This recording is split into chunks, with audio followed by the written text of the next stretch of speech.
future? Ang dali kasing sabihin na parang, di ba, ang dali pong sabihin na parang gusto mo someone supportive, mahal ka, naiintindihan ka.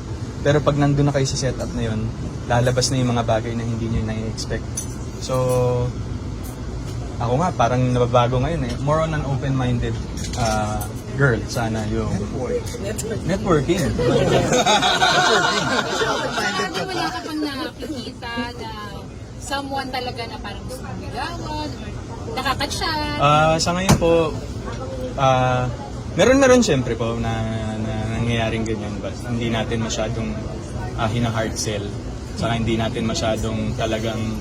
So, manggugulat ka na lang Opo, sa post mo.